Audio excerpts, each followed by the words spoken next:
is facing the screens, and that puts it in a dead spot. Oh, I did not think of that. You know, it helps if you join the right meeting. Oh, dude, we were I've wondering heard where that you were. before. I was sitting there and I'm like, this is really weird. And then I looked up and this thing says, hey, you know, Northeast Ohio starts in 5 minutes. I'm like, I'm in it, you know. And then I noticed that it says blah, blah, blah, DBX. And I'm like, I'm not in that meeting. And I was like, oh. Okay. How's everybody doing? We're Hey. doing all right. We're good, doing good. How about you? Not bad. I have a question. I'm playing with the new Zoom PodTrack P8, which for the most part, like everything else these days, is like, not bad, pretty cool. But it has a feature, and I can only come up with one thing that I'm like, well, I guess if you were doing this, and that is like with the Rodecaster, I'm either on or muted. They have a button for on air, which means I would still be going into the recording, but I wouldn't be going out to the computer via USB. For the 2-track. For the 2-track. So the only thing I can think of, it'd be great if I had like a producer who wanted to say, hey, we're coming up on, you know, or if I had a phone call, somebody could be in channel 3 and say, hey, Dave, you know, Kim's on line 3. She wants to talk about blah, blah, blah. I could then go to my phone or whatever. Or if somebody said, hey, can you play the thing of such and such? And I'm like, hold on a second. Let me find it. Take that channel off air, hit a bunch of buttons till I find it, and then say, yep, found it, and put it back on air. You know what they're trying to emulate? They're trying to emulate the broadcast boards, probably because you're getting a bunch of radio people. And like on this one here with the on-off buttons, you could turn a channel on or off. And none of these units, Rodecaster, don't really have a function like that. Yeah. Well, the Zoom does, and it has a mute button and an on-air button, and that on-air sends it out. Right, on the 2-track. Yeah. Yeah. On the multi, and that's like a typical radio type console. Yeah. And now that wouldn't affect your multi-track, because what if you accidentally had yourself off or something like that? So you would do all that after the fact. Yeah, that's the only thing I could think of is it's going to end up on your 2-track mix down, because right, it happened. or not. Yeah. Mm-hmm. But you would still have all the individual tracks, so you could create it without it. Right. So it's interesting. It's got some things. It's weird. What makes it better? Is it interesting or interesting? I can't. You know what? It's compelling, right, Kim? But the things I like about it are just it. Well, if you think about it, when the Rodecaster first came out, it was drop dead easy. Mm-hmm. And now anytime I want to do anything in the Rodecaster, I'm like, wait, I know it's in here somewhere. Now it takes me all of 5 seconds to find it, but it's not like, oh, wait a minute. Like like the Rodecaster allows me to turn off multi-track recording. Just give me my 2 tracks. That's all I need. You can't do that on the Zoom. Mm-hmm. But it's things like the jacks go in the top of it, not the back of it. So it takes up less room. The transfer speed is ridiculous. It must be USB 3 versus 2, because I purposely recorded a minute-long file. And on the Zoom, it took 2.6 seconds. And on the Rodecaster, it took 20. And I was like, wow, that's a difference, you know? So, but in terms of what you call it? That thing, the thing that everybody talks about, in terms of hiss, again, unless you're really, because they have a feature on it called noise reduction that, according to the manual, says if somebody's talking and this mic is open, it will reduce the constant background. Okay. So I actually plugged in another microphone and had it so I could get some bleed to see if I could hear a difference.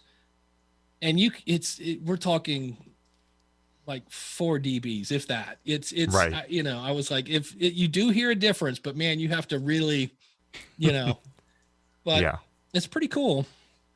So, but that was my thing. I could not figure out. I'm like, I get it. I don't understand when I would use this. And that's the only thing I could think of, is if I was doing something live and I want to have it in my headphones, but not go out to the world. So, or you can just shut it off live because you have to cough or clear your throat or whatever. The dog's barking. Right. And you're doing a live stream, you could shut that off. Yeah. They're getting a little closer, because right now all these mixers, they're coming out of the mindset of a recording studio or portable recording studio where there's like 80,000 things in its brother to adjust on it, and they're slowly figuring out how to do that from feedback with folks. Like this crazy console I have here, it can do all kinds of crazy things, but on the front of it, there's on, off, and a level, and there's nothing to really mess you up. And you can dig into the software for this and set all kinds of things, but other than that, it's pretty simple to operate.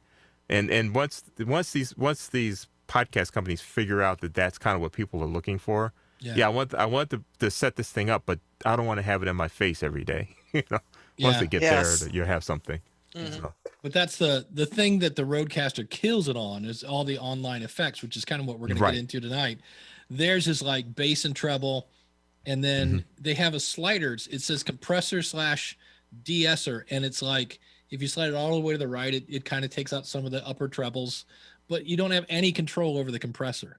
That's it. It's I guess this is doing something, Yeah, I've noticed that it's kind of like set up for you, and I think it's their way of trying to set it up for you, which is fine. But if you know what you're doing, it should be able to be an advanced menu to get in there and dig around. Yeah, but it's got some it has some minor editing that you could do on it. Like if you recorded a bunch of parts and you then wanted one file with all those together, it will do that for you. If you load a file to put on your little buttons and it's not the right format, it'll go, do you want to convert this to whatever? And you go, yep.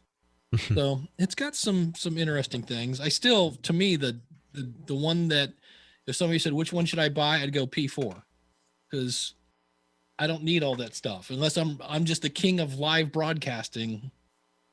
Who needs that stuff? Understood. Yeah. How's everybody else doing? Good? Doing good. That's good. Well, I tell you what, why don't we all, just so I don't forget this, put your name and your website in the chat room. That way, in case somebody goes, wait, what? You can just look in the chat room. Bless you. Thank you.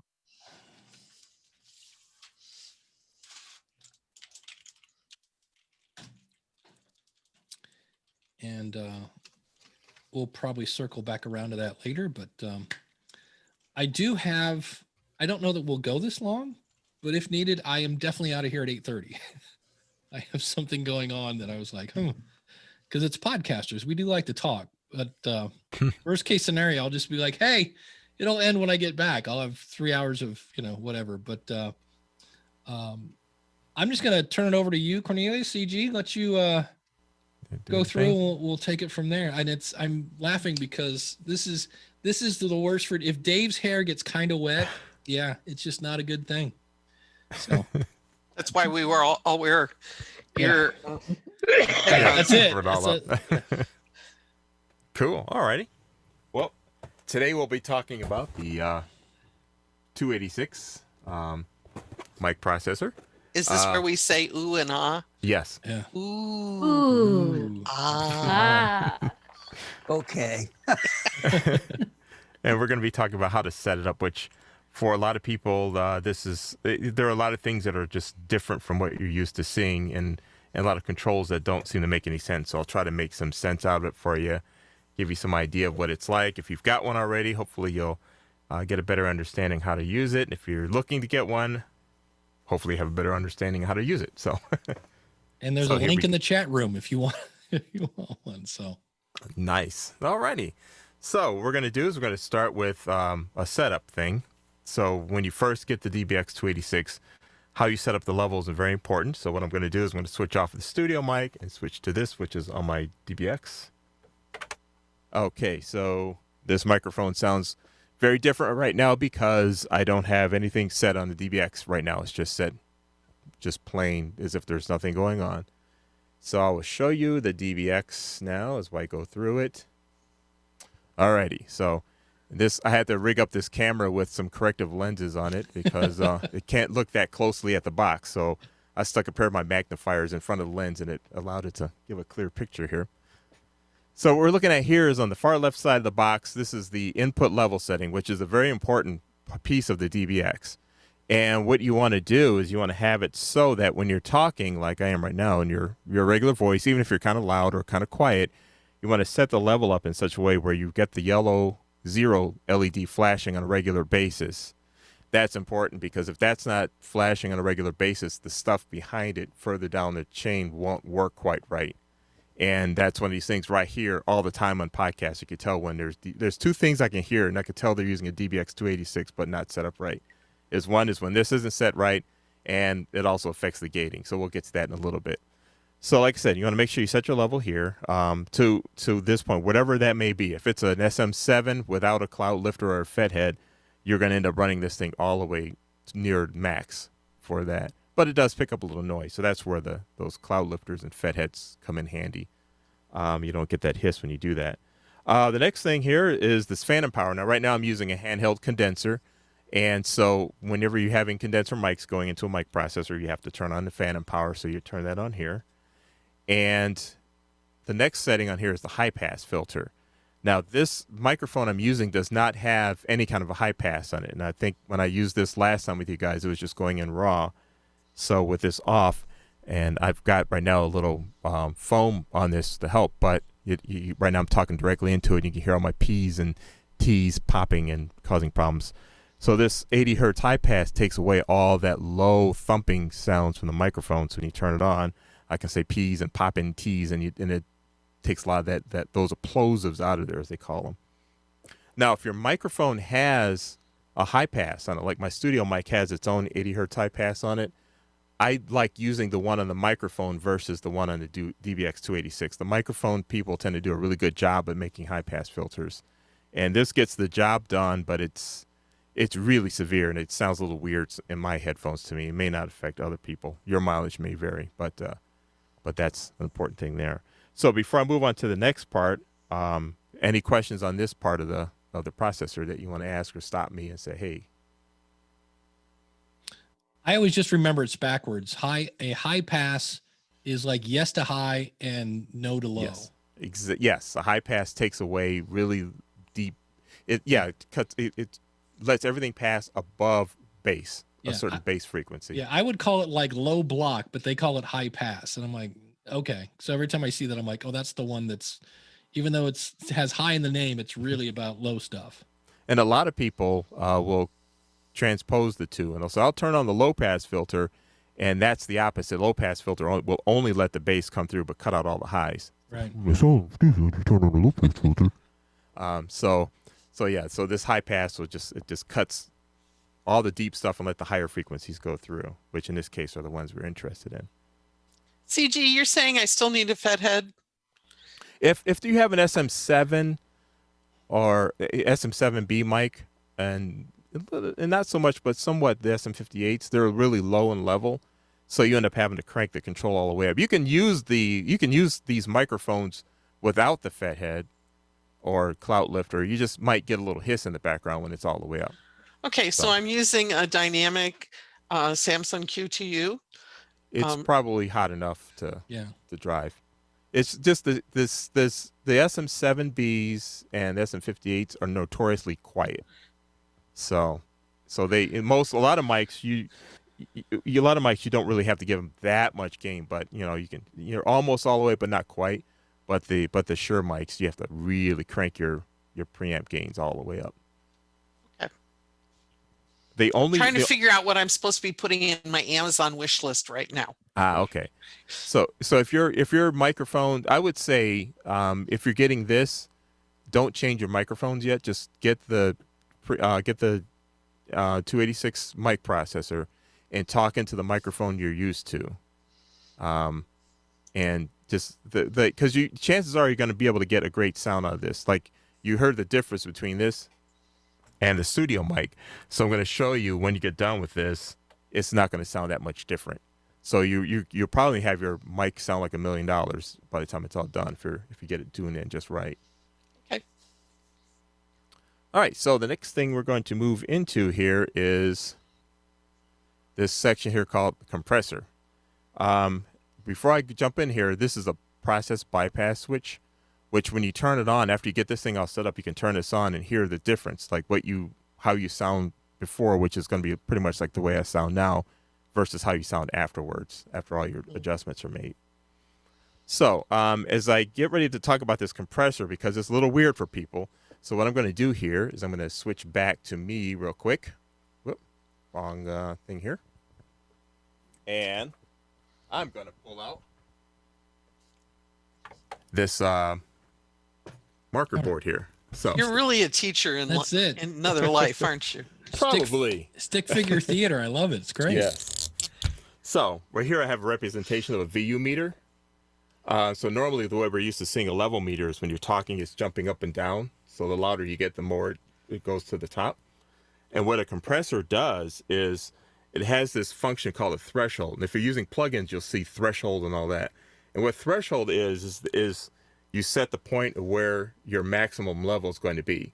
So let's just say you set your threshold at -6 on your compressor. Anytime your audio comes up and hits that point, the compressor will start to turn it back down again. And then when you get quiet, it'll turn it back up to that point. So, so that's the job of a compressor. Now, how fast it turns it down, it's called attack. So you'll see that on some of these plugins, attack and release. So attack is how fast it starts to turn it down when it gets loud. Release is how quickly it turns it back up again. So it could either be really quick or really slow, but that effect is how you shape the sound of your microphone or whatever audio you're sending through the unit. So, and I'm going to demonstrate that here in a second here as we get into the compressor part. So now the nice thing about the DBX 286 is that the compress and release functions are kind of program controlled. So they happen automatically, so you don't have to fiddle around with it. Whereas there are other boxes where you have the more knobs you have, your attack and release and all that. And if you don't know what you're doing, it just turns into word soup after a while. So I'm going to switch back to this microphone here. Okay, now we're on the microphone. And so we're going to start to turn this up. Now, the way the DBX 286 works is this threshold is all tied into this drive control. So these controls do multiple things at once. So they take the job of all kinds of controls on a plugin or whatever. So as I turn up this drive, you're going to see this meter deflect to the left. So as it's turning to the left, it's turning down the level as I talk. And as the meter goes to the right, it's turning it back up again. So one of the things you see, like whenever you hear people do an impersonation of a disc jockey, what do they do? Hey, everybody, how's it going? I'm a disc jockey. And that's not what they're doing, actually. But that's the only way we can impersonate the effect that these boxes have on a voice. So if I were to turn this up all the way like this and talk, you can see that it's turning up my level as I get quiet. And as I get loud and I can say, hey, we're going to go to the store today and buy some potatoes. And you see that it turned my voice back up, as I got quiet. So the next control on here is the density control, which controls the release time more or less. So how fast it's going to turn it back up when it sees that my voice has crossed the threshold and turn it down. So if we set it closer to the off, you'll see right now the meter's moving slower and the texture of my voice just changed and it sounds a little more like it did before. But if I were to say, we're going to go to the store and buy some tomatoes and get some grapes later on to buy at the store, you can hear that it's slowly turning me back up again.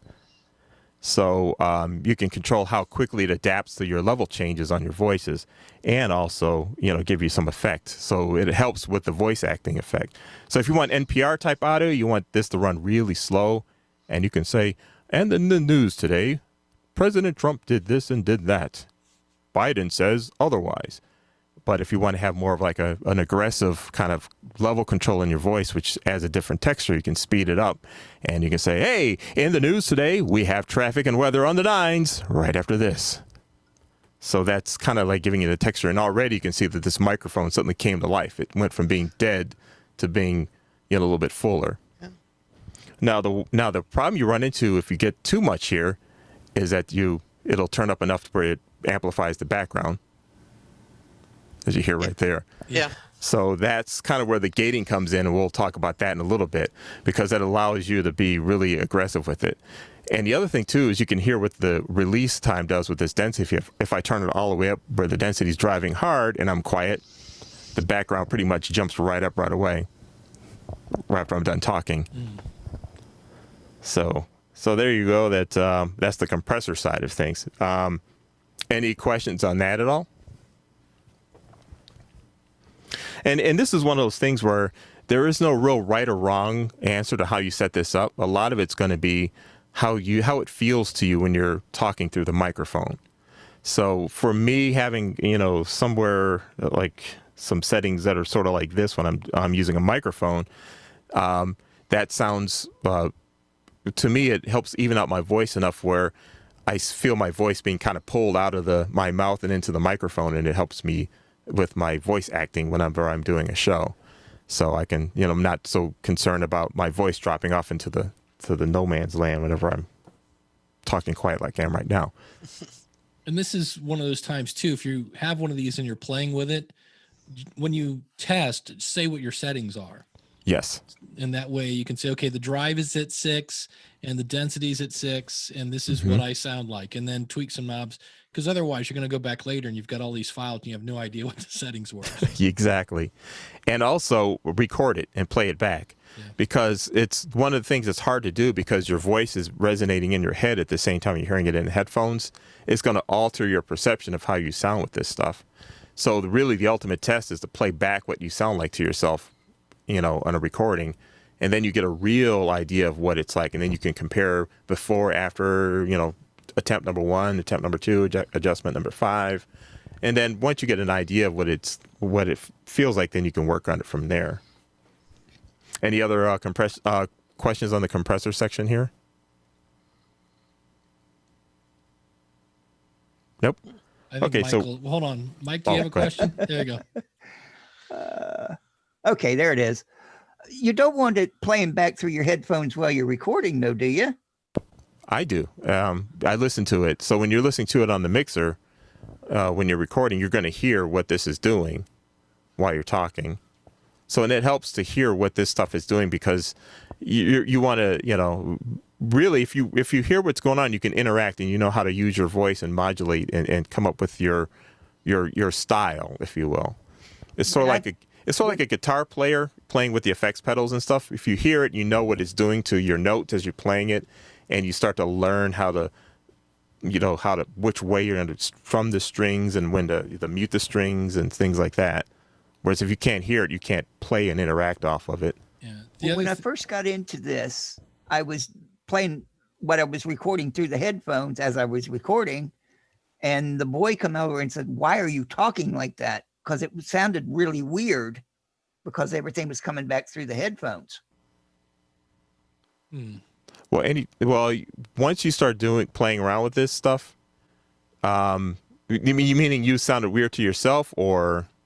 He said I just sounded weird. Well, what you're doing is you're locking into how you sound on the microphone, so you're starting to talk for the microphone and not for, you have to. Whenever you're in a microphone, you're gonna talk differently than you normally do. Like, if I like the way I sound on a microphone because I'm used to hearing myself talk on a microphone, but if I took these headphones off and started talking, I sound totally different, and I don't like it. So Michael, in my head, I sound like this. Yeah. Do you hear yourself in your headphones? No. Okay, so it's not like there's an echo that's making you slow down when you speak. Not now. I don't. Reaction. I can hear you through the headphones, but I can't hear myself through the headphones. Okay. Because so it's basically dead in here when I'm talking, but I can hear everybody else. Okay. Now, when you're saying hearing yourself in your headphones, do you hear yourself coming back delayed? No, not now. Okay. I don't hear myself at all. I mean, but before, when your son says, "Why are you talking like that?" Were you hearing yourself like with a delay? Yes. Oh, okay. Yeah. So, all right. So yeah, this won't, if you set up with the mixer and feed it back with your headphones on the mixer, just off of this and not from your computer, you will hear all this without a delay. It'll be in real time. But if you're going to let it go to your computer and come back to you, there's going to be a delay, and that's going to throw you off. That's the reason why it sounded so funny, because it was delayed. Yeah. You're going to talk like, and I went to the store, because you're trying to match up with the delay you're hearing in your headphones. Okay. That's what it was. The other thing too is, we're not there yet, but when we get into a noise gate, if you set it too aggressive, it'll start to cut off the end of your words. And if you're not listening to that, you could record, 20 minutes and then listen to it back and go, what's going on? Why all of a sudden it's like, you just lose yourself. So you definitely want to listen while you're doing it. Right. Okay. Any other questions so far? Okay. So what we're going to do real quick is I'm going to show you this process bypass switch again. So if I turn this on, it'll pretty much take away everything I was doing. And if I turn it on, it'll give you the sound of my voice being processed. So I turned it down a little bit because it was a bit much. But if I turn it off, it'll sound thinner there. And if I turn it on, it's got all that fuller sound going on there. I'm going to back off on this until I get to the noise gate because the background noise is annoying me. So that's the other thing, too. When you're on headphones listening, you become more sensitive to the background noises. And there are a lot of that. If I were recording it, I wouldn't hear it. But because it's in my headphones, I hear everything going on. So now we're up to the de-esser control here. And this is one of those things that's easy to overdo it. And if you overdo it, it sounds weird. And for the longest time, the Washington Post with their news podcast, they were going nuts with the de-esser. And so what the de-esser does is that it attempts to soften up S's. So especially if you're somebody who has a really strong S and it just, when you say, so, you see everybody wincing in the room listening to your audio on a microphone, then a de-esser would help. So as a rule of thumb with this frequency stuff here, like you have to kind of play around with it on your voice, this first knob here, which is called frequency. And for me, I like making it really broad like that. That works on my voice. But depending on how your S's are and things, you may want to play around with it. As a general rule, most guys have like lower pitch S's, if you will. So they become annoying in a different kind of way. Where, so, how's it going? And it can really accentuate, especially on some microphones. And some people have like a lisp or a lispy S where it's way up in frequency and it really annoys you. So you would tend to set this up higher. So for me, what I do with a de-esser, with this 286, and every de-esser is different, but the 286 one I've learned, I just make S noises, and I start clicking this until the first green light comes on. So I'll go, and that pretty much stop there. And for me, on my voice, that works plenty for a de-esser. And so if I were to say something really loud, or if I'm on a microphone that really accentuates S's, that helps. Now, if you go too far with that, it just makes your S's sound funny, where it just sounds like you're doing something weird. So that's overdoing it. And there's a lot of times I hear shows where they're just going nuts with the de-esser, like the Washington Post was for a while, and it just drove me nuts listening to them. Okay, so there's that. So now there's frequency now. And the frequency makes this act at a certain frequency or above. So the more to the right you go, the higher the frequency. So if you're somebody with a lisp, and I'm talking with a lisp on purpose, as you set this up higher to those frequencies, you'll see that the lisp gets knocked down. But if you say the regular S, the S would sound normal, but a lisp would be knocked down in level, so it's not so annoying. So if you have a powerful lisp that makes people wince, that would knock it down. But if someone else were to go on that same mic and talk, it wouldn't really sound any different. So that's what the frequency control is about. And it's one of those things you just kind of play around with it so you can see what it does. So that's on the de-esser. Any questions on the de-esser at all? Okay. I know for me, I've played with that many times, and either A, my S's aren't that harsh, but I always kind of go, I don't hear anything. I don't hear any different. Like a huge, I do when you're playing with it now, and I need to fire mine up and play with it. But I know anytime I play with a de-esser, I go, I'm not really, it's kind of a subtle You effect. want it to be. Yeah. You totally want it to be subtle. If you can hear it working, it's going to be annoying. Too much. Yeah. So like I said, I usually go for like one click and just have it so that it's really gentle, and that works. Like if I go any more than that, even if I'm listening to it in real time, I don't hear much going on, but I listen to the recordings and it's like, oh, I need to turn that down. Then I'm stuck listening forever. That episode has the de-esser too high. So there's that one there. And now this is the other really overused section on the DBX 286, and I can really tell on most podcasters, are these enhancer controls. This first control is LF detail, which is low frequency detail. It's sort of like a bass control, but it's not. It's an active function where it's turning the bass up and down. And the same with the high frequency detail. And a little bit goes a long way here. So I'm going to turn up a little bit here, like around 2, you can hear my voice warming up right away. And then if I just put a little bit around 2 or 3, like if you're going any more than 9 o'clock on these controls, have your little mental alarms go off, go red alert, ring, ring, ring. Some microphones might need more of others, but depending on how they sound.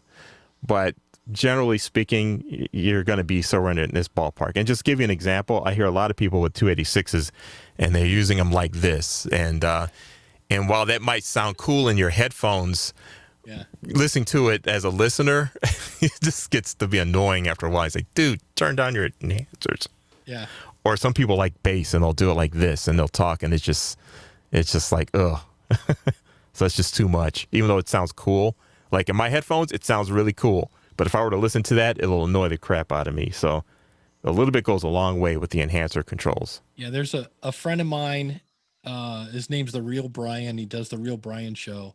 And he has to have that LF detail on about 9 because it rattles the tonsils out of your teeth. And I know when I first got mine and played with it, I had somebody email me. They said, I don't know what you did to your sound, but like undo it because and it's the same thing. It's like, oh, this is cool, and you just crank it all the way up. And yeah, I have learned that a little goes a very long way with that knob.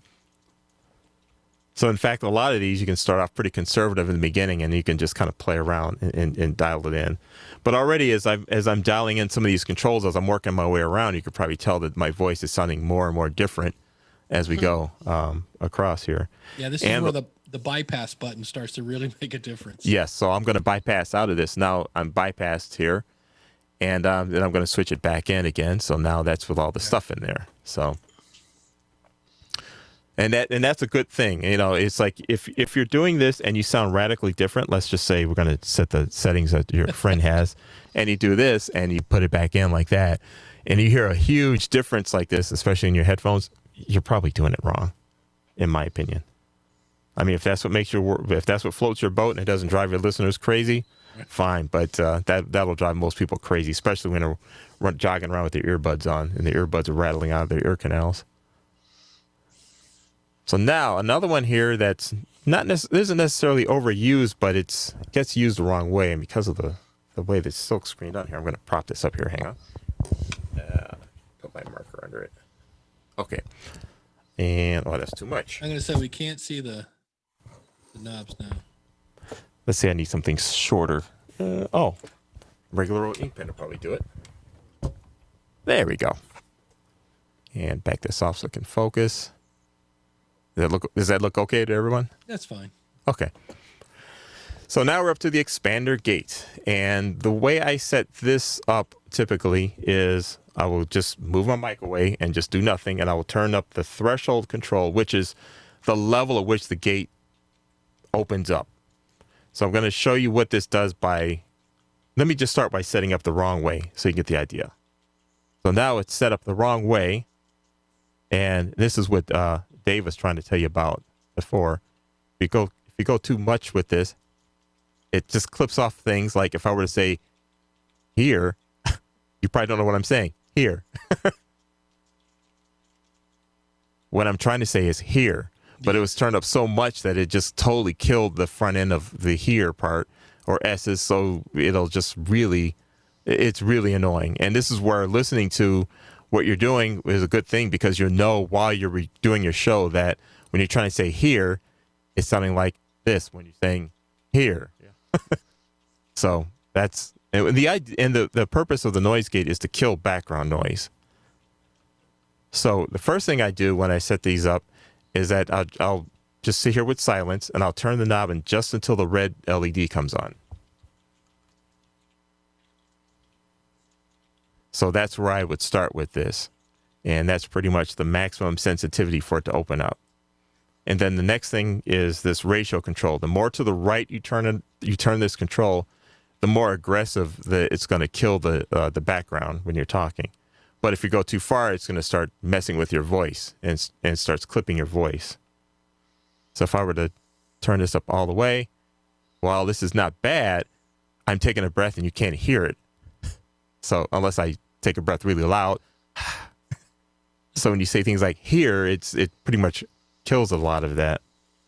So usually I would go somewhere around 5 to 1. So it reduces the background noise, but it doesn't totally kill it. And when you do that, you can do, I'm going to go over here to the compressor again now. And if you remember the last time I turned this up, it was pulling up the background quite a bit. And now with the way the gate's setting, I've turned it all the way up and you don't hear much going on in the background. So that allows me to really crank in more level control, and I sound even more tightly controlled and my voice sounds bigger. But it also keeps my breaths from being enhanced too. It's pulling it down so when I can take a breath and it doesn't sound like I'm having an asthma attack. Whereas if I were to turn this off now and I take a breath, every time I take a breath, you hear it, and my breaths are just about as loud as my voice. You sound like an obscene phone call. Yeah. What are you doing? Away from What me. are you wearing? So, Away from me. so again, I'll set this here. In fact, you can hear the background go away now. Yeah. So there now it's gating, and it's removing that tendency to really suck up everything when you go to take a breath. So now your breath sounds pretty much normal. So again, with this expander gate, a little bit goes a long way. You just have to, you play off of this and the compressor drive controls and the density settings. And so now I've turned the density up a little bit more now that I've got some gating going on. And now you have like a really tightly controlled level product here. So you can say, hey, we went to the store the other day and we got some bacon, tomatoes, and guess what? Grapes too. So go there and have fun. So, and you can do all that, and your levels on your tracks when you're recording comes out normal.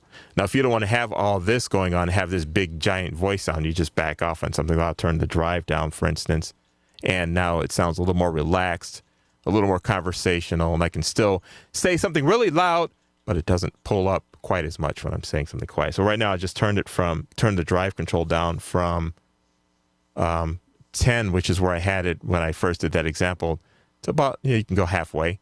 And here now it sounds normal. It's still turning up and down, but it sounds like the mic is doing nothing, but everything is still tightly controlled. So if I were to put the bypass on, it's now you can see that it's kind of a naked microphone sound, but turning it on, there's a full texture around the voice. It's full, it's big and disc jockey like. And it can do impersonations of commercials. Taster's choice, the choice of a generation. And that's kind of neat because a lot of these effects that you can do with voices, or a lot of these voice actors will do, is because something can pull up their voice so you can talk quietly and it totally changes the tone of your voice and the texture of your voice. So you'd say, and the ghosts were around and they scared the lady. There you go. So now as an example, I'm going to switch back to the studio mic now. Here's the studio mic. And besides the frequency response being a bit different, it's this mic now. But this is the handheld mic again. I'll just get the level set since I've been playing around. So this has a little more bass than what I would use because I was demonstrating with you guys. But now it matches the other one versus being totally different like when we first started talking. Put the USB camera back on. There we go. So that's my quick run through on the DBX 286, and we can ask questions, and if you want to, do some live tweaking like we did last time with the seance guy, we can do that. Any other questions with that? Zeta. And it looks like you're muted there, Zeta.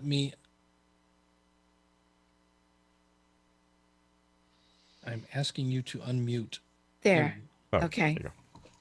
So I just bought this 286S because my understanding was that if I used it, I could you wouldn't be able to tell I was breathing. You know what I mean? But the sounds of breathing. But from what I just heard you demonstrate, it's not just it's not like one button that turns off the breath. It's a whole bunch of things. Ultimately, it ends up being that expander gate, which is that very last section. I didn't even talk about the output control, by the way, which is the very last one. But I'll show you what I'm talking about. The part that controls the breaths here. It's this part here. Now, when you use this, you'll have to probably use a little bit of the other section, that compressor, to pull up things a little bit, because otherwise it'll make your voice sound a little jumpy without it. But you can use this to kind of kill the breaths in between things, in between words, and then use the compressor to kind of fill it back in again so you don't sound weird. If you know what I mean. Like, as an example, I'll turn this off here and go back to the other mic. Okay, here I am on the mic.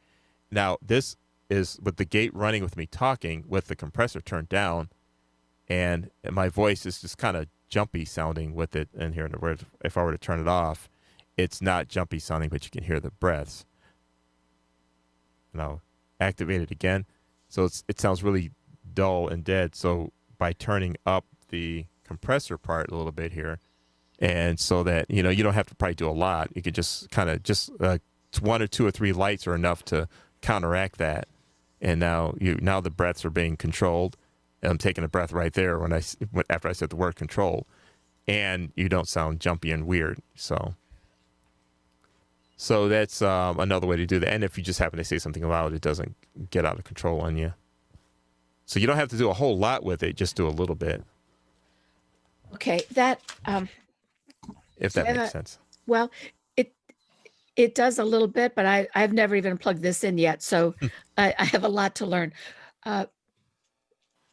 So a couple weeks ago, I put a podcast episode out, and it included 3 files that Dave was kind enough to record for me so that I could insert them into my podcast. When I got the files, I don't remember what form they were, but they showed the lines of sound. Yes. Yeah, so when I got it, I had a revelation. So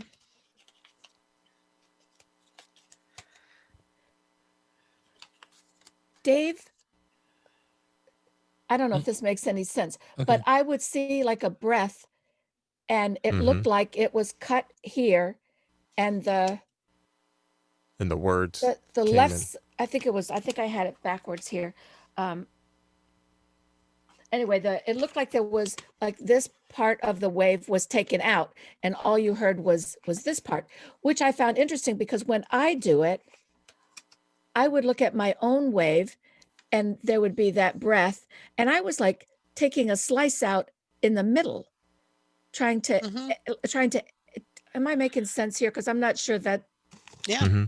Okay. So which way is it supposed to be? And is that something that you do on the 286? The 286, if you adjust the controls that I was showing you, will kind of automatically, do that on the fly. So you don't have to really do so much with the editing. Thank God. Okay. Okay. Yeah, because it takes hours. Yes. Like with a needle, just. Okay. Oh, I have to figure this out then for sure. Thank you. And we can always do something where if you're really stuck and I'm around here, we could always set up a Zoom session where you can have it where I can hear what you sound like through it, and we can both see it with your camera and with you there, and I can say, okay, turn this one a little bit this way, turn that there. Oh, that would be amazing. Thank you.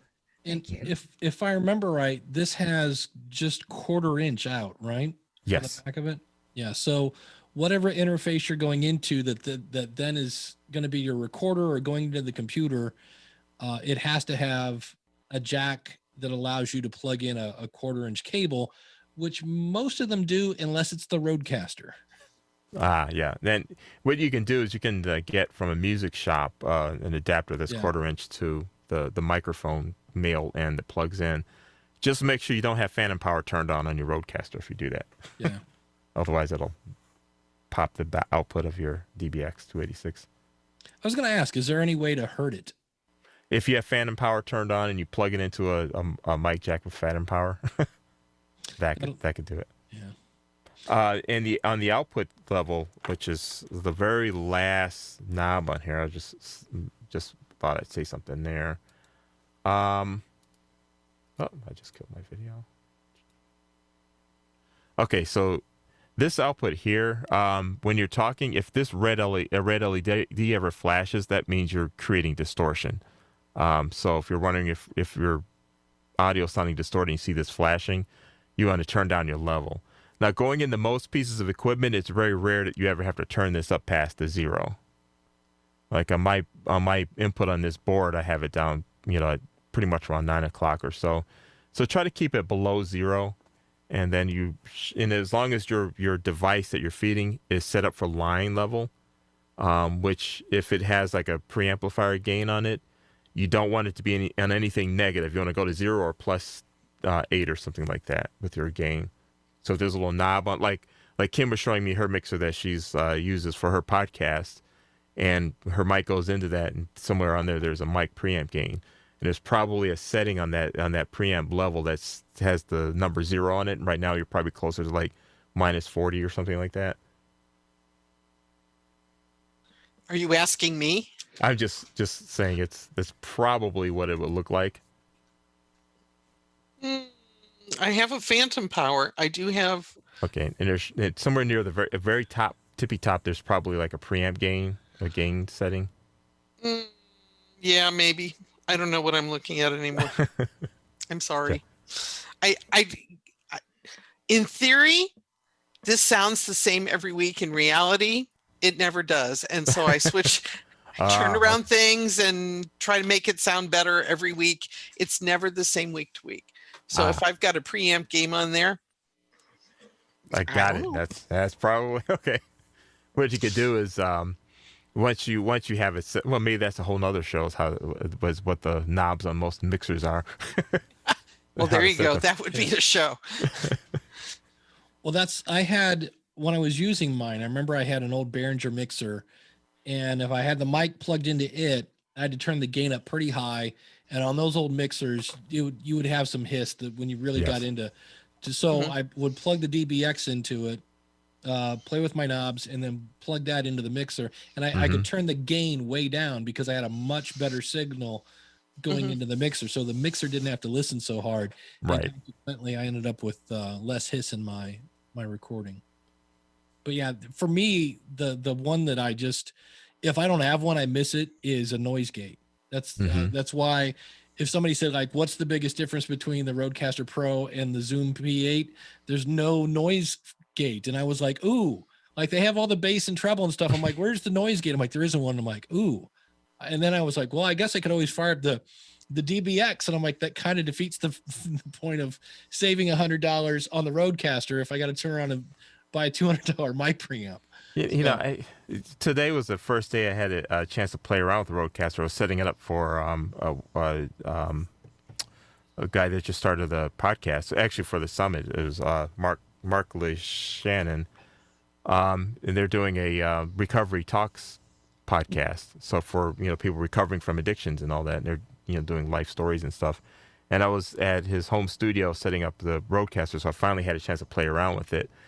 And it's like, I'm not sure if I had a Rodecaster. I mean, it does so much that there's a value to it, but I would almost plug my DBX into that thing. So, because of the way the processing is, it's not bad, but it's kind of weird, in a way, in some aspects.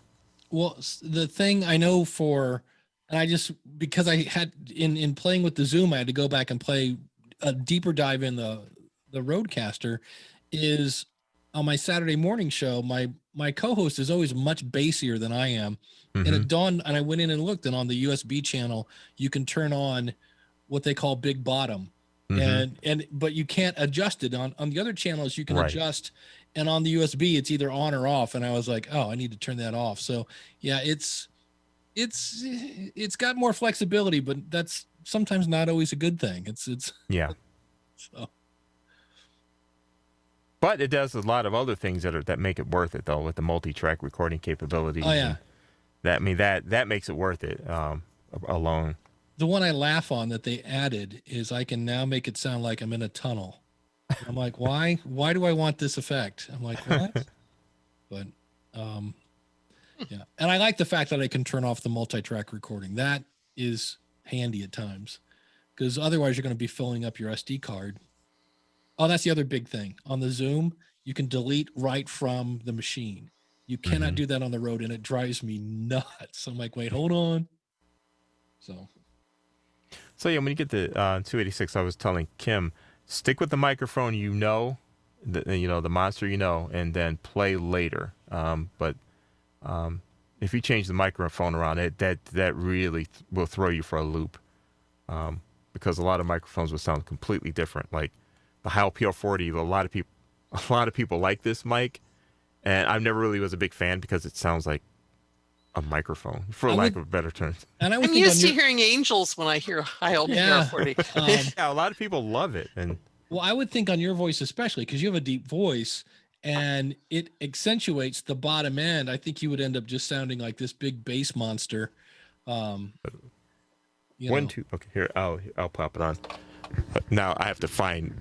It just sounds weird. It's just now I have to find it. Okay, there we go. Because I've got a cold water pipes going where there's still things electrical running over me, so it puts an electromagnetic field. So dynamic mics tend to hum unless I find the point to cancel out the magic hum. spot.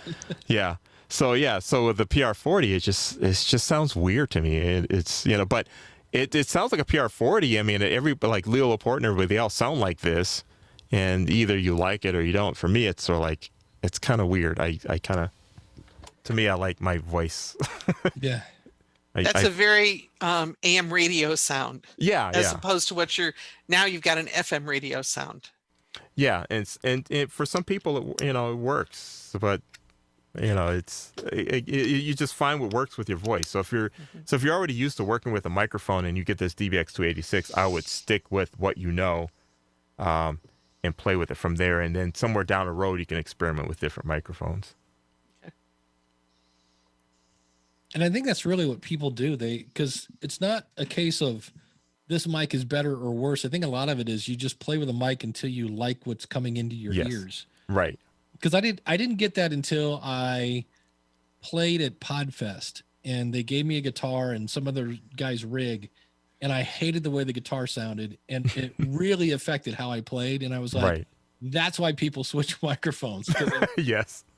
I was like, because they're just like, I don't like this. So you're constantly being distracted. Like, why does my voice sound like that? And, yeah. Or like in an interview, I could be listening for a while and I go to say one word and I'm expecting my voice to sound the way I'm used to hearing it, and it sounds totally different. It'll just throw me for a loop, and sometimes I might even forget what I was going to even ask. So.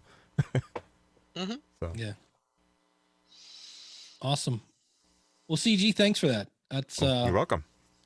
That was great. Yes, thanks. I learned some stuff. I was like, oh, that's what that's doing. And I even read the manual, and I was like, but you explained it in a easy to consume fashion. So, does anybody have any? Did anybody go to Podcast Movement today? They're having their online virtual thing. I will say this: I was surprised because I have a vendor ticket.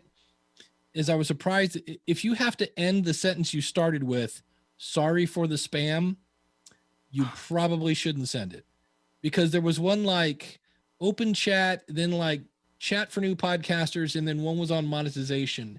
And the one for starting a podcast was literally, hey, I help people start and launch a podcast, blah, blah, blah. Contact me if you need help. Next person. It was just one person pimping their service after the other. And I was like, that's not useful.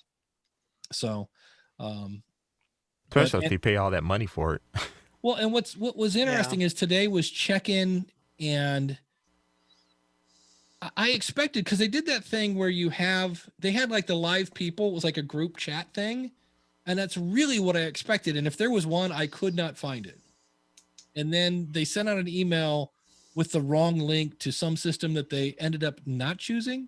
So that created all sorts of like people like, hey, what? So that was not good, but not helpful. Yeah, I do like the fact that you can go through. It's not because it's like the 19th through the 29th or something ridiculous. And I was like, it's 10 days, but it's like 3 days a week and only for a short period of time because people can't just take a whole day.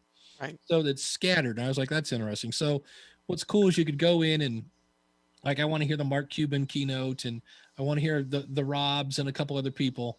And then there were a few.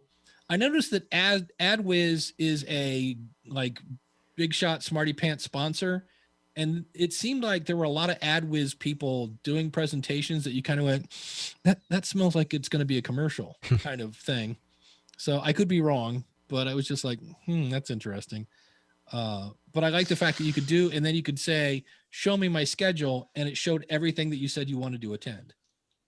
So that's nice. yeah, but it was the vendor part is a bit of a nightmare because we have it like our marketing people are like, who's available to talk to people if they come to the booth?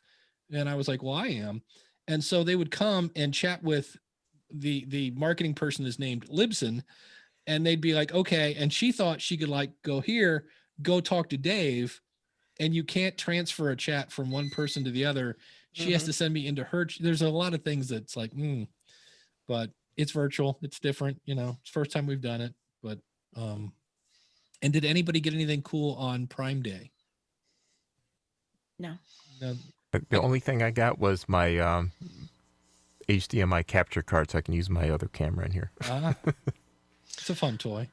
Yeah. I bought a tablet for me to draw on. It's fun. Yeah. I got yet another Echo Show, so I can have more spies in my house because I'll have more rooms when I move. So There you go.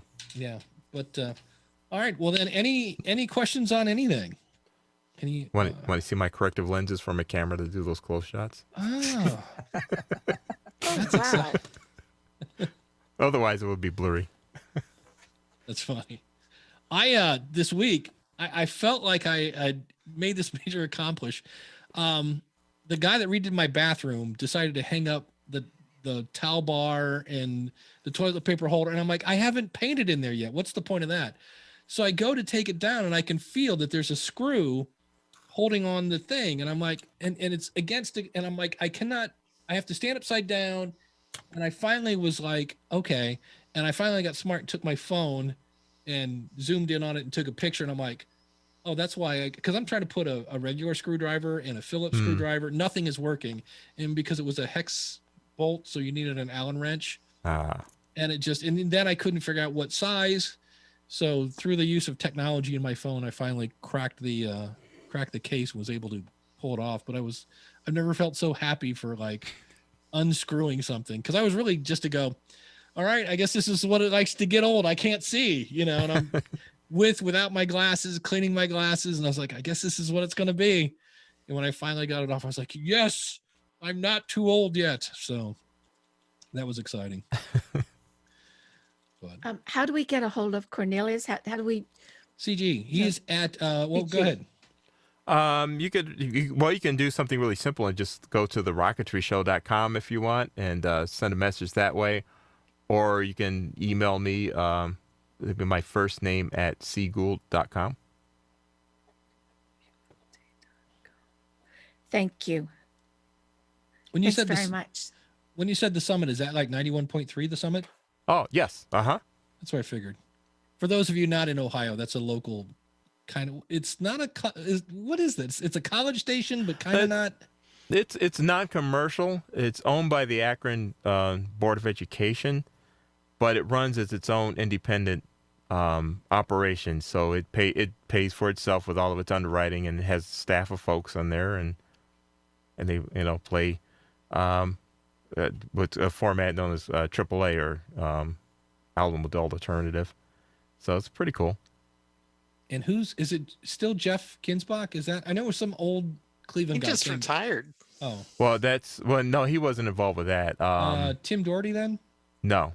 Okay. Jim Chanot used to be there. Jim Chanot, there we go. But Jim Chanot, he's not with us though. Oh, okay. Yeah, that was a pretty sad thing. That was about 2 years ago or 2-3 years ago. So there's a lot of tributes to him on the station. He was a big part of that station, especially with the Beatles stuff. You're saying that like he's dead. He is. Oh, I did not know that. Yeah, that's a sad story for another day, but yeah. All right. Yeah. Interesting. Yeah, those of us who are good friends with them, it was a shock, and it's been there, done that. Sad stuff. Yeah. The guy that used to run Rockin' on the River, if I'm digging your vibe, had the same kind of ending. So got it. And you're like, huh? What? Huh? Kulsa, any questions? How's everything in California, if I remember right? If you're still with us. I am. I'm not in California, actually. I'm in Ohio. Oh, you must be thinking of somebody else then. Yes. No, everything's happens. going okay. It's just getting everything going. Content is where Yeah. I'm at. And I don't know that I have a whole bunch of questions right now. And I guess I can ask Cornelius if I do. Okay. For what you're planning on doing, Dave's podcast that just came out, the storytelling podcast, that's really good. It gave ideas. So Yeah, if Okay. that is a book that I jokingly said at the end. I said, if I find somebody that doesn't like that book, I will buy it back from them because I know somebody who will take it. And it's every time I read it or listen to it, I'm like, what I want to do now, because what he does, he will tell you the story, and you're like, wow, that's a really good story. And then like in the next chapter, he'll give you like a piece of like, here's why I shaped it this way. And then in the next chapter, he'll talk about it. And he's like, actually, in this story, it sounds like there's two people, but there's actually three. But this third person didn't add anything to the story, so I didn't put him in.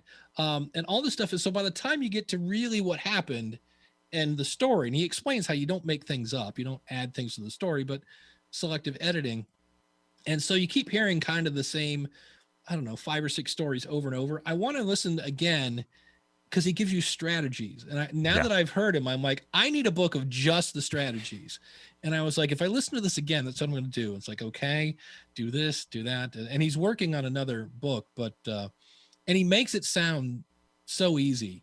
And if you listen to his podcast, he has all this stuff. And I would, everybody and their brother wants to just dive in his head and figure out how is he doing this, that I give him this and this is what spits out. And he's just a guy that's been doing it. And the book explains that his wife, because he's in Connecticut, New Hampshire, something. West Hartford. He's in Connecticut. Yeah. And they were trying to talk him into going to New York for this moth contest.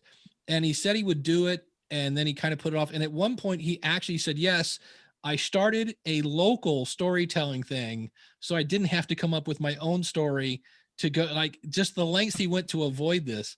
And then he gets there and you have to put your name in a hat. And he said, I'm just sitting here praying. They've pulled like 9 names or whatever. And I'm praying that I'm going to get through this. Because then I can say, well, I tried, but they didn't pull my name. And he goes, and they pulled my name. And he goes, for a second, I thought, you know what? Nobody knows that's me. If I just sit here, they'll think that Matthew Dix left and they'll pull another name. He said, my wife kicked me in the shin and was like, get up there. So, and then he said, the minute he was done, he was like, oh, I can't believe how that felt. And it was just, he wanted to go back and do more and more. And now he's won the Grand Slam 6 times, which is just, he's won it 50. He's won the local version 51 times. He's run this kind of Super Bowl of storytelling 6 times. And he's a pretty nice guy. What's the name of the book? Storyworthy. I will put a link in the chat room because I tell people so much about this. I know the link. I put this into because I recommend that book at least once a week. Mm-hmm. Yeah, I was really fan because I'm a big fan of the theater of the mind, and when he was describing how he does it, it's like, oh, that's pretty clever. Yeah, that's what gets me is he makes it, by the time you get to the end of the book, you're like, this really doesn't sound that hard. And then you go to do it. And that's where you find out there are times when he's working on a story for months. Yeah. And it's like, And one of the things I thought, if I really wanted to craft a story, I would probably do what he does, which is just record it. And I think I would then transcribe it, even though I know we don't write like we talk and talk like we write. But some of it is like, I don't know, seeing it or reading it might help, but it's you can slide the events around in a different way to make it more effective. Yeah. And I was ecstatic because you guys will get a spoiler here, though. I'm talking about this in the next episode. His problem, if you listen to the end, he goes, I am having a problem. I might have to ask you about this. He was plugging microphones into a mixer and a mixer into a headphone amplifier. And then he and his wife's headphones into the headphone amplifier, and they only had audio in one earphone. And I said, is it the pan knob on the mixer? And he's like, nope. And I said, and kind of what triggered it is he said he used to be a DJ And he goes, I have all this music equipment. I'm like, he's using the wrong cable, because when you plug out of a headphone out of the mixer into this headphone amp, a mixer has a typical headphone jack has 2 rings around it. I had one sitting here a minute ago. And like this. So see how it has 2 rings? And a guitar cable will only have 1. So if you're using a guitar cable, you only get one side of the headphone. And as soon as I said, I bet it's your cable. And he went, oh. And I go, and he goes, you're right. He goes, I don't even have to look. It's the cable. He goes, I've replaced everything else. He goes, we tried different mics. We've tried cables. He goes, the only thing we haven't tried is the cable from the mixer to the headphone jack. And I was like, well, I would, I said, unfortunately, I'm speaking from personal experience. I did the same thing and had to order a cable from Amazon because I didn't have one that had 2 rings on both ends. So, but that was an excellent interview today. Was. I've had a few people say that was really good. That was one that I really was like, what do I want to ask this guy? I've been dying to interview him, and I'm like, I really want to kind of go deep into that. And then I wanted to plug his stuff. I realized at the end, it was just like, tell me about your books, tell me about your coaching, tell me. And I was like, but you were only a little fanboyish. I was fanboying out. It was, and that was the whole thing, is like, how do I introduce this guy? And then I even realized later I could have cut, like I always say, just explain why you're happy the guy's here. Like, we don't really need to know that he was almost teacher of the year. And I was like, yeah, but it counts. You know what I mean? I'm trying to give the guy some street cred, but in reality, if I was coaching me, I would say he already has street cred because you told him to come on the show. But yet I had to fanboy out. So, Oh, see, I like that, because from perspective of somebody who wants to learn from somebody who can teach. Yeah. I found it really helpful to know that he had won awards as a teacher. And I have to say, about maybe 10 minutes into the podcast, I paused it because I was afraid if I kept listening, I would go all the way to the end. And the way I have the settings, when something finishes, it disappears. So I paused it, and then I saved the episode, and then I went back and listened to the rest so I wouldn't lose it. The part that I really had to laugh on was I realized that I'm in a fanboy position. This is a guy I've just been listening to nonstop this year, especially. And this guy doesn't know me from Adam. So I know about his kids, Charlie and Clara, and blah, blah, blah. And I said, okay, this is going to be weird, because I know I've said, but like, what are your, because he's a huge New England Patriots fan. Yeah. And I go, so like, do you hate Tom Brady? Whatever is this? I said, I know you've got an opinion. So it was weird because I knew him, but he didn't know me, besides I've sent him a few emails and stuff. But so that was kind of weird. I was like, oh, this is when somebody comes up to me on occasion at an event, or like, oh, and they, I remember the one guy that came here and I took him to Luigi's, and he was quoting something from like one of my very, like, episode 7 of a podcast I did for musicians back in 2005. And I'm like, I don't remember what I had for breakfast, let alone like, remember what you used to say? And I'm like, no, I don't. And then he said it, and I was like, that's good. I said that. And he's like, yeah. And I was like, oh, so, because he's a professor now, and it was something he's like, I start off every semester with that. And I wish I could remember what he said, but I need to go back and listen to the old musician thing. But that was the part that I was kind of laughing at. I was like, oh, this is, yeah, okay, I've been here. This is, yeah, I get to fanboy out now. So, but, and the one thing I wanted to ask him, but I didn't have the nerve, was I was going to ask him, okay, now that I'm done with your book, what's another book I should read on storytelling? Where do I go now? And I was like, no, I want to keep the focus on him. And I also, just to let you guys know, to peel back, I said this in the School of Podcasting's group. I asked him, I go, what was your first podcast? Because he mentioned how he'd been listening so long, and he couldn't remember the name of it. And he said, but I've been listening since they started. He goes, going back to, and he even knew, he's like, that's back when I was in such and such. I was living in that apartment. It was 2002. And I was like, nope, you weren't listening to podcasts in 2002. Because they didn't exist really unless you were like, as far as I know, I don't think anybody was really creating any yet that were super public. And I was like, I'm not going to put that in there, because my audience, the podcasting audience, would be like, wait, time now. I'm sorry. Yeah. That's, the guy lost all his credibility. And I was like, nope, that's coming out. You edited that very well because I never Yeah. had a sense of him saying the wrong year. Well, the other thing I thought that was really cool is I said, I want to ask you about putting people in a scene or whatever, in a location. And I said, and I just realized something. I go, when was this book written? I said, because I just had a book come out and people are asking me about things from chapter 6. And I go, I wrote the book a year ago. I go, I don't remember. And I said, I'm asking you about putting, I said, you had this great example of, I think it was your grandma or somebody's grandma and something in a garden. And that's when he goes, oh yeah, it was my grandma. And somehow I was able to cut out all that thing of like, I know you probably don't remember this. There were a couple of times I was like, that came together nicely. It had really good flow.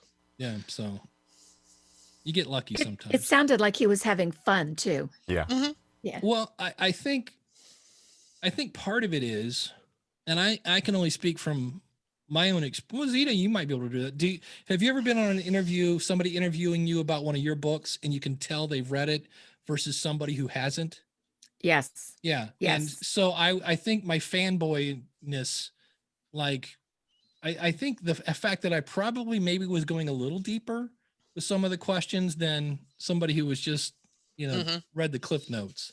Yeah. So I've listened to a couple of interviews with him. I listened to Zita's, and I think I've listened to a couple of others. You asked questions that I don't think I've heard before, which I thought was very interesting because I got to know him better, and I'm a fangirl. So, I've been following this guy. I've been stalking this guy. So it was good to hear different stories from him. And what really amazed me was, and this is maybe editing, but how very smooth he was when you asked him a question that I'd never heard anybody ask him before about when did you realize the power of words? What an awesome question. And then he just knew exactly what his answer was. Ah, that's a good point. I thought of that question about a week ago because I was like, I want to get to the meat and potatoes. Like, what's a really good opening question? So I came up with it and I was like, crap, that's not a question that I should give him 2 seconds before he answers it. So I said, hey, looking forward to our talk tomorrow. Just want to let you know this one might need a little thought. So he did get that question ahead of time. But that's why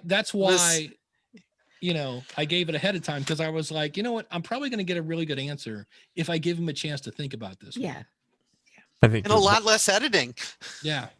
And another thing too that that was telling Kelso about, and other people that asked me about interview stuff from all the years of me interviewing different rock artists and stuff like that over the years. The one thing I've noticed, especially if you're sitting on a satellite feed waiting to talk to someone like a Tori Amos or something, the way they normally do that is that every radio station has their chance to ask them questions before it gets to you. And I'm listening to every morning show asking the same group of questions, doing the same stupid thing. And you can hear the artist getting more and more bored as the time goes on. They're sitting there for like 2 or 3 hours just doing this over and over again. So one of the things is like, okay, well, so you got that. And the other thing that was obvious is that people are trying to get through a list of questions. So disc jockeys had their list of questions and they were like only half listening to the answers half the time. Right. And, that's funny. Yeah, hitting the bell, ding, ding, ding, kind of thing. And so when it came to me, it's like, okay, I just listened. I had my list of questions, but I only asked the first question on my list. And after that, I just followed up questions with them. And it's amazing how they just light up and they just start talking to you. And they even remember you like later on when they see you, So just being different and showing that you actually are interested in what they're doing and not just trying to fill time, it makes a big difference what you get out of these people. Color me jealous. You got to interview Tori Amos. Yes. She is she's a great example of, I always say you have to laugh, cry, think, grow, educate, or entertain. Tori Amos and the show Lost are great examples of they kind of confuse you.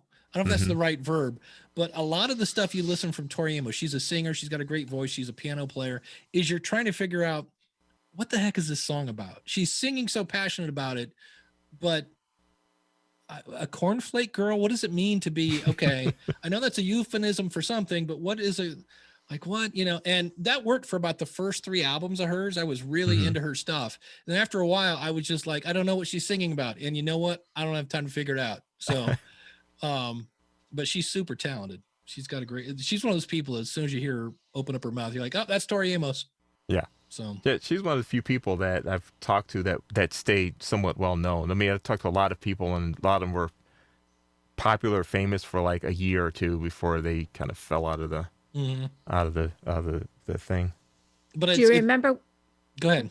Do you remember what the first question was that you asked her? I don't. I have to see if I can find the recordings of that somewhere. Okay. I mean, it's almost like a lifetime ago, because this was like in the 90s, and Oh man, and my life just kind of had several major changes.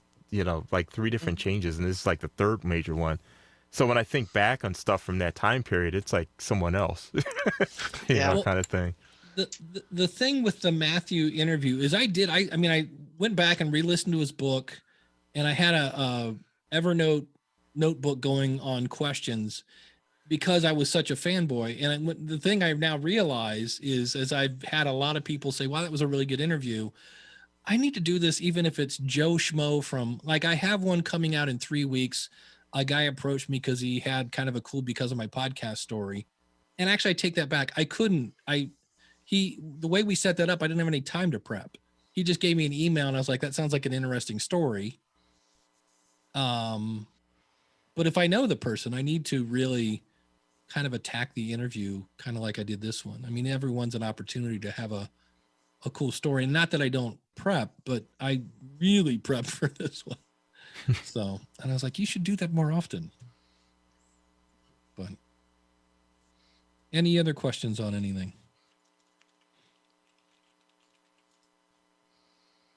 This was cool. This was so helpful tonight. Yeah, thanks, CG. Thank you. It was cool. You're welcome. Thank you. It's fun. And hoping that Spectrum shows up on Saturday. And here's the thing: I called Spectrum. I said, how do I handle this? I said, I can't be without the internet, but I don't want to order it twice. And I said, I'm moving on Saturday. Can we schedule this either way early in the morning or way late in the afternoon? Because I have carpet coming, or my movers are moving around noonish. And they're like, yeah, we can cut it off. And they said, we'll just flip the switch. And I go, no, I go, they said, well, you've had service there. And I go, well, whatever I had is not there. And they're like, no, you just plug it into the wall jack. And I go, I can tell you right now, there's no wall jack. I go, I said, I remember last time, I think you guys came through the basement and we drilled a hole up through the floor. I said, and whatever was there is not there anymore. And they're like, oh, and I was like, oh, I'm so glad I called, because I'd have been sitting there on Saturday and the guy's like, yeah, we flipped the switch. And I'd be like, yeah. Because I told my church, I do a thing on Sunday morning. We do a Zoom call for church. And I was like, in the event you guys go to church next Sunday and nobody's letting you into the meeting, that means that we had a problem with my internet. So hopefully that will go smoothly. But I am smart. I'm actually not tomorrow, Wednesday, we'll be setting up the School of Podcasting to publish on Monday, so that I have my whole weekend to just go.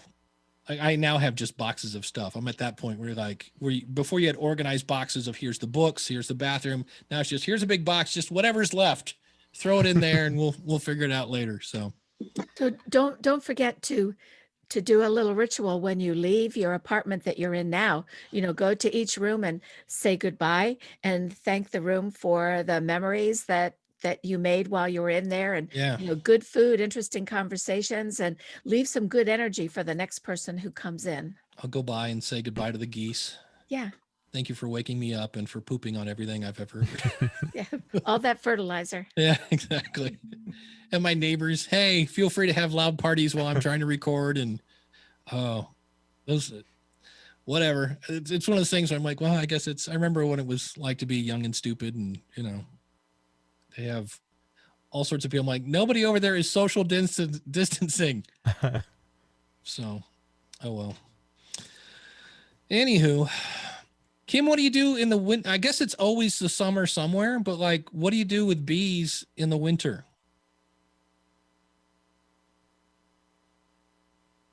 There he is. In the winter, bees pretty much take care of themselves. Yeah.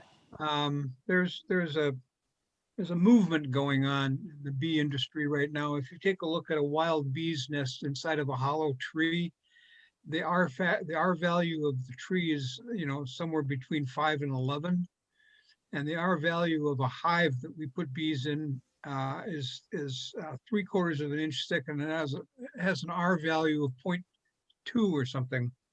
So in our beehives, bees have to work much harder in the winter unless you wrap insulation around them or something. Mm. So right now I'm starting to wrap insulation around the bees so that they don't have to work so hard, but they just stay in a ball in the center of the hive. They start down towards the bottom, and as the winter proceeds, they work their way up because that's where their food is up above them. And the bees in the middle generate a lot of heat. They flex their wing muscles, like when you work out, you warm up, and that heat radiates out. And there are bees on the outside, and after a while they begin to get cold, so they migrate in, and the bees in the middle migrate out, and that's what they do all winter. Wow. That's teamwork. Yeah. Yes, It is. And if you want to think of a beehive in a somewhat different way, it's called a superorganism, because each bee has a role, but the roles and they don't change much. They do change a little bit as they age, but a bee that's born in the middle of the nest will be a food bee much longer than a bee that's born towards the outside of the nest. That bee will fly sooner, fly longer, fly stronger than the bee in the middle. So it's like organs in your body. Your heart does what hearts are supposed to do, but your liver, it doesn't do anything that your liver does. Interesting. That's confusing. No, and I just got a book about beekeeping in ancient Egypt. I haven't even opened it to read it yet, but I'm fascinated by bees. I didn't realize that's what you were involved in. I'm so glad I'm here tonight to hear that. All of this tonight was Greek to me. I don't do anything with equipment. I co-host with another guy. I'm the talent and he's the technician. Okay. So he worries about all of that. I just know the people to go talk to. Yeah. There's some good teamwork there as well. So Yeah. That tends to be my role with stuff like with that new show. The APS is getting involved with podcasting, the summit. nice. And that's one of their programs is the Rock and Recovery. So that's kind of like the role I'm like the tech guy. The for podcast the guy. talent. Yeah. Nice.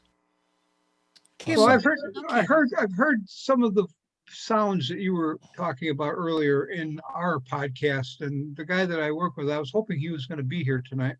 He lives in Olympia, Washington. Okay.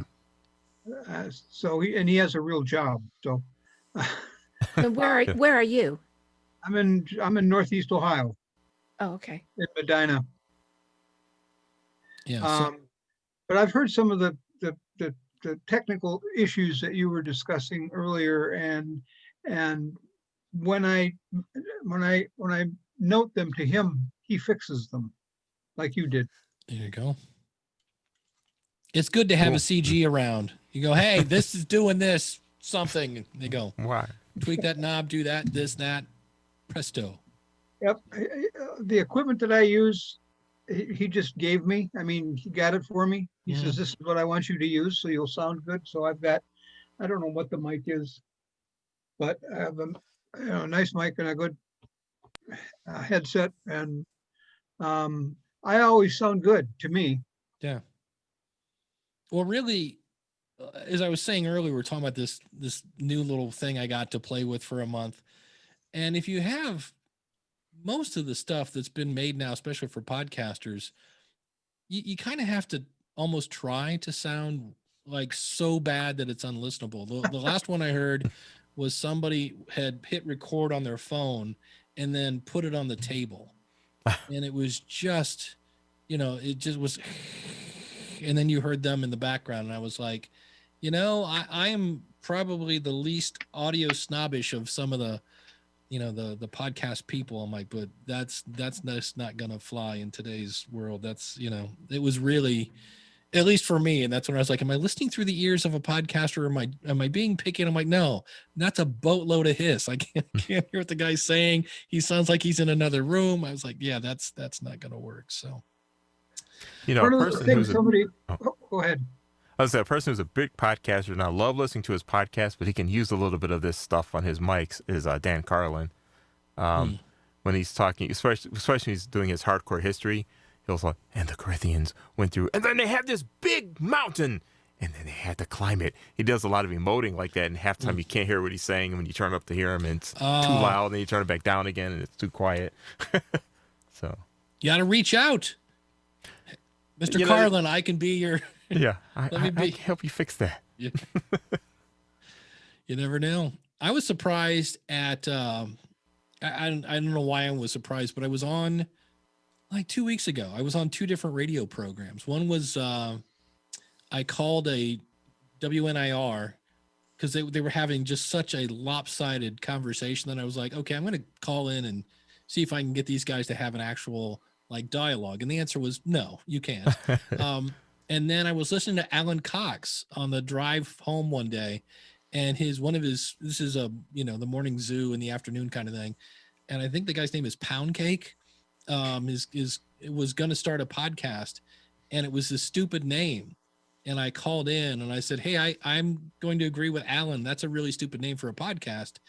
And in the process, I said, you know, here's what I do. And the guy's like, well, what would you call it? And I said, well, I gave him my whole spiel on a good podcast name. He's like, well, Dave, what's the name of your podcast? And I go, it's called the School of Podcasting. And I was like, yay, I got to see School of Podcasting on WMMS. So I'm ecstatic.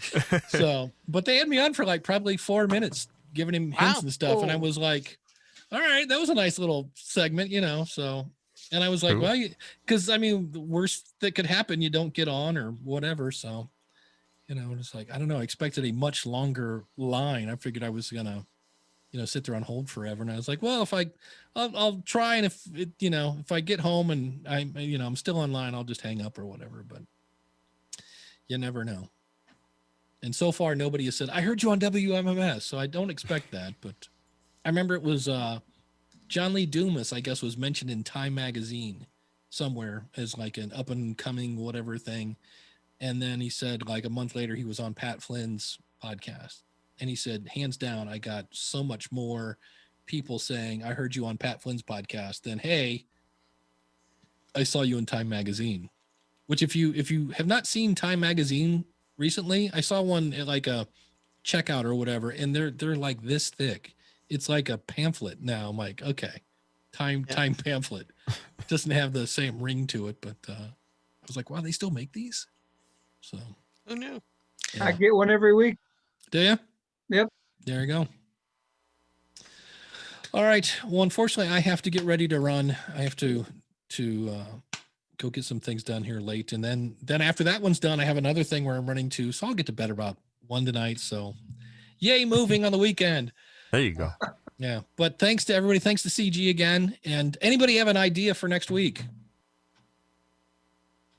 Next week or next month? I'm sorry. Yeah, next month. Okay. Next month is not the week of Thanksgiving. And sometimes we have chosen to not have it because we were in the week of Thanksgiving, but next month is not.